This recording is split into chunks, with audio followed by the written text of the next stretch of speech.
Olá, vou estar aqui apresentando um trabalho de Aedes, que é basicamente criar um arquivo invertido e depois construir uma árvore try-compacta com base nesses arquivos. Primeiramente, queremos deixar claro que o trabalho ele vai ser um compilado um pouco maior. São 7 minutos no máximo para cada vídeo, explicando um pouco da questão do código, outro explicando a questão do teste, e tudo isso eu vou colocar num vídeo só. Por quê? Porque como eu estou fazendo individualmente esse trabalho, eu acho que facilita um pouco na apresentação. Compactar isso apenas em um vídeo, embora eu vou estar separando por partes. Então vai ser um vídeo grande, só que eu vou separar por partes, ali, né, respeitando os 7 minutos, obviamente, para cada um deles, e facilitar aí na apresentação. Meu nome é Hiroto, estou aqui apresentando o trabalho prático 2 e vamos lá. A primeira etapa, ela consiste no tratamento de caracteres.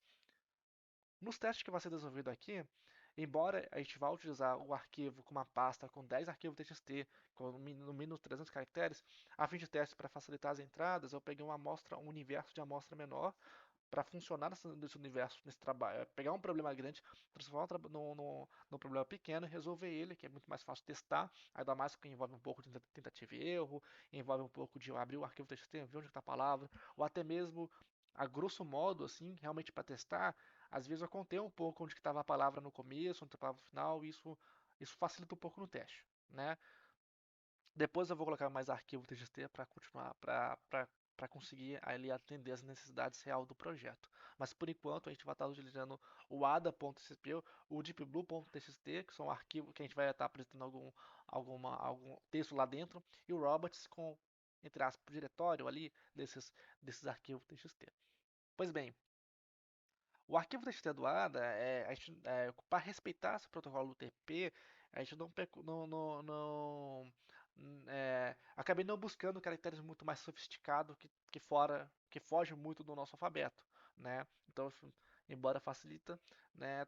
Mas isso também não tira a necessidade de analisar outros critérios que também encontra-se nos arquivos de texto, não só a letra maiúscula, mas também o vírgula, ponto, acento circunflexo, acento agudo. Então todo esse processo aí foi interessante pegar para gerar e para reconhecer, para tratar esses dados de texto que normalmente iriam vir, né? Então por isso que eu não teve aqueles caracteres muito estranhos, muito bizarros para conseguir tirar. Embora o algoritmo vai reconhecer que esses processos, nos exemplos para facilitar, tiramos um pouco dessas palavras, parênteses, soma, mais, né?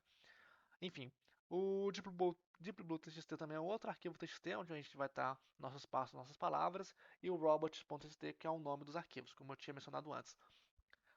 Uma das estratégias que foi utilizado primeiramente, antes de tratar com os arquivos, especificamente os arquivos assim, que fogem um pouco dos acentos, que seria ponto, vírgula, parênteses, soma, essas coisas, a primeira delas que eu fiz é tentar reconhecer que a palavra acento agudo no A não é um caractere especial. Quer dizer, é um caractere especial, mas o tratamento dela vai ser como se fosse uma palavra normal. Ou seja, vai ocorrer uma substituição. Nessa substituição específica, o que foi feito? É basicamente criar um map ali, onde o nosso A com crase, ou agudo, ou tio, enfim, vai ser associado com seu próximo, com seu respectivo resultado, que no caso, obviamente, é o A sem assunto, o assinado. Então, no alfabeto, é, no, por- é, especificamente no português, a gente não tem palavras, consoantes que tem acento. Não, normalmente não, são todas com vogais. Então, a primeira etapa é tratar as vogais junto com as vogais com as possibilidades de ser minúsculo e com a possibilidade de ser maiúscula, né? Então tá. Feito isso, a gente tratou esses caracteres especiais fazendo seu respectivo valor sem um acento e por fim também analisar agora um outro contexto, que é o contexto mais geral, né? Porque é importante, porque essa ordem ela impacta no arquivo na hora de tratar a base de dados. Porque se eu tratar os caracteres especiais necessariamente, isso incluindo o nosso alfabeto de A a Z isso que o alfabeto de A a Z, todas as palavras como você agudo ele vai cortar. Então a gente não quer que corte essas palavras. Então, uma das estratégias é realmente utilizar esse processo das análises dos acentos agudos, acento circunflexo, tio no ar, antes de analisar o contexto dos caracteres especial em geral. Então, tem o acontecimento em geral e tem o acontecimento específico. Numa coisa muito específica, a gente vai tirar as palavras que estão com minúsculas, as palavras que estão com outros tipos aí de caracteres especiais. Depois eu vou estar mostrando na tela como que está esse funcionamento, como que está esse arquivo TXT, como que ele mudou, né? Mas aqui eu estou só passando um pente fino mesmo para focar um pouco nessa questão de como que está o código e o que ele está fazendo. Um arquivo invertido, em especial, ele parte da ideia de que, seguinte, eu tenho meu texto, todos esses textos que eu mostrei, que é o ada.txt, de biblioteca.txt, vou montuar todos esses textos como se fosse um vetor gigante. Um vetor gigante onde eu vou ter as posições, obviamente, já tratei esse texto, então já tirei o citagudo, já tirei o circunflexo, já tirei todos os caracteres especiais, coloquei tudo em minúsculo. Feito isso, eu vou descobrir cada posição em cada um deles, e assim que eu terminar um arquivo TXT, a ADA, se não me engano, ela é o primeiro arquivo TXT. O segundo, que é o Deep Blue, então ele vai pegar esses dois arquivos, vai amontoar, vai concatenar esses dois arquivos, vai virar um amontoado de um vetor com 350, muito mais de 350 posições, eu esqueci agora o valor, mas vai ficar gigante o número de caracteres que vai ter. E para que isso? Porque feito isso, a gente vai ter que encontrar, com a função aqui, a gente vai tentar encontrar a posição onde ela começa e onde ela termina, dados os passos que ela vai encontrar. Então eu consigo garantir que existe uma palavra naquele meio intervalo onde está localizado. E por que isso qual que é a importância disso? A importância é justamente depois descobrir que essa palavra ela está localizada dentro do meu documento. A palavra é talento, por exemplo, e essa palavra talento vai estar localizada no vetor X, ele começa no vetor X no documento tal. Então a ideia é justamente fazer esse registro onde vai estar os nossos arquivos. E por fim, imprimir essas palavras, imprimir esses textos, né, dos nossos arquivos. Pois bem, aqui é um exemplo, depois eu vou mostrar como está essas saídas, aqui eu não vou mostrar por enquanto compilar nem nada, porque isso já faz parte do processo. E vamos lá para a nossa árvore try compacta, né? A nossa árvore try compacta. O que está acontecendo? Basicamente, a primeira coisa é realmente criar, em vez de a gente pensar na estrutura de uma árvore, é pensar na estrutura de um nó. Porque depois disso a gente vai criar listas por cima. Na verdade, a gente vai utilizar uma classe, onde nessa classe vai ter métodos para conseguir inserir com base no struct nó principal. Que ele é basicamente representado pelo try-node, esse struct try-node, que basicamente é o da nossa árvore. E ele vai possuir, como eu posso explicar, alguns, alguns membros que vão associar dentro da nossa classe, né? Então, o string value ele vai estar armazenando o valor dos caracteres. Esse vector aqui, unique.ptr, que é digamos, um vetor inteligente, ele basicamente ele meio que vai armazenar os nossos filhos dentro do nosso vetor, né? Ele que vai garantir que tem aquela que a palavra abacate, a principal dela, a palavra principal é o A. E o bacate vão ser filhos associados. Cada letra do bacate vai ser filho associado dela.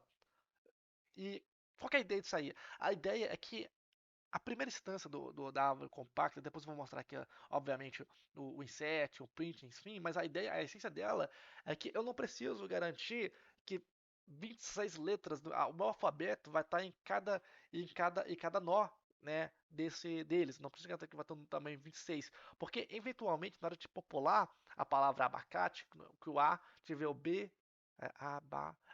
B, A, C, A, T, E. Eventualmente, na hora de popular, na hora de rodar o script, na hora de construir a árvore compacta, esses valores vão ser preenchidos. E muitas vezes não necessariamente vai ter vai até A a Z. Pode ter, pode ter palavras muito menos do que A a Z durante esse percurso. E aí, obviamente, na hora que você for chamar uma nova palavra, essa palavra vai entrar dentro do nó do abacate, ver se tem B e vai construir por cima do valor anterior. Então isso reduz nossa amostra, né? Eu falo isso porque uma das minhas estratégias antes era fazer tudo como se fosse um alfabeto, fazer o A a Z para cada palavra que surgisse e assim por diante. E não, porque ia ter valores vazios, e isso influenciava no meu print e ficava uma zona.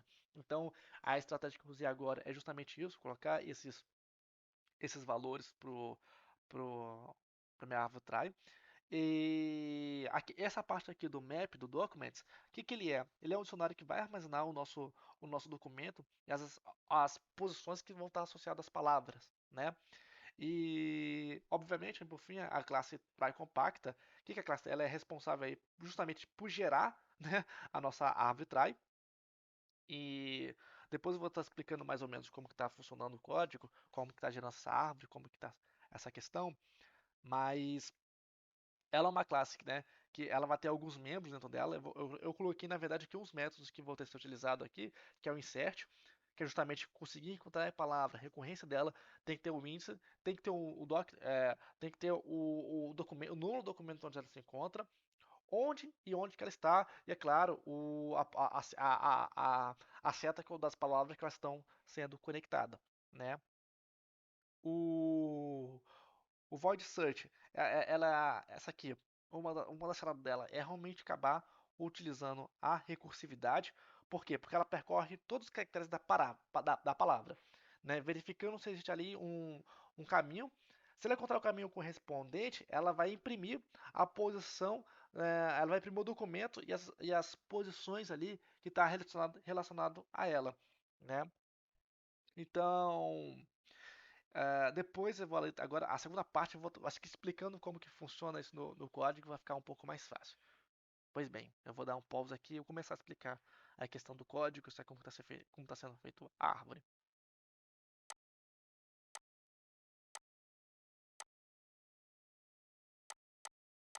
Eu não criei um menu muito bonitinho, um menu explicando cada parte, explicando um menu do usuário, justamente porque tentar transmitir a principal essência que é fazer os testes, né?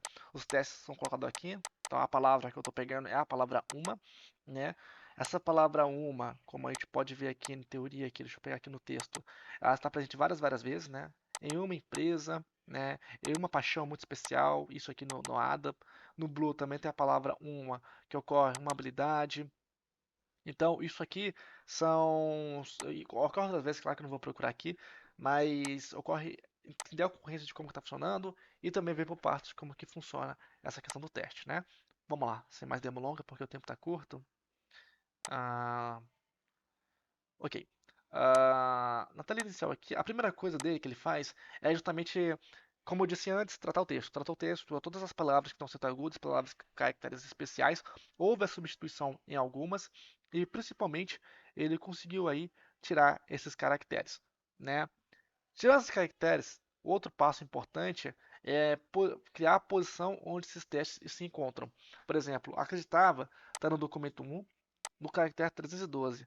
A palavra a análise está no documento 2 e no arquivo 289 e por aí vai. Então a gente consegue fazer mapeamento justamente explicando aquele nosso universo onde a gente tinha a, o documento onde que ele se encontra e a frequência não, perdão, a frequência ocorre depois, na hora que ele for selecionar a palavra, onde que vai estar a ordem de prioridade, mas depois, assim que ele encontra onde que está no vetor, ele conta para os próximos. Então a palavra foi uma, ele vai colocar pesquisando a palavra uma. O documento 2 ele colocou como primeira posição, porque é onde ocorre a maior variedade da palavra uma. Ele coloca e corre no caractere 3. A gente pode perceber isso aqui também, né? A gente pode perceber, só fazer um teste aqui, que é a palavra 0, 1, 2, 3. Então, assim, ele realmente está pegando a palavra 3, é claro que não faz isso manualmente, mas ele conta a palavra, porque é onde que ele reconheceu dentro do meu documento o início dessa palavra, e por assim em diante. A palavra uma, eu coloquei passo a passo na hora da função de construção, só para ficar muito mais fácil de visualmente entender como está essa construção do nó, né? E o que acontece? No último nó, quando ela faz a compacta, pode parecer que ela não está compacta, mas ela acaba sendo compacta porque ela não consegue desmembrar todas as palavras.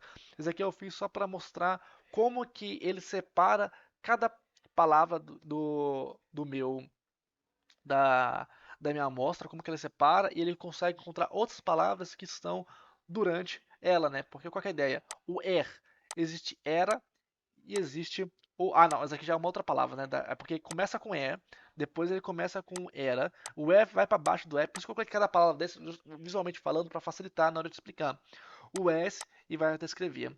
Então tem palavras que ele coloca uma chave só para mostrar que já matou ali.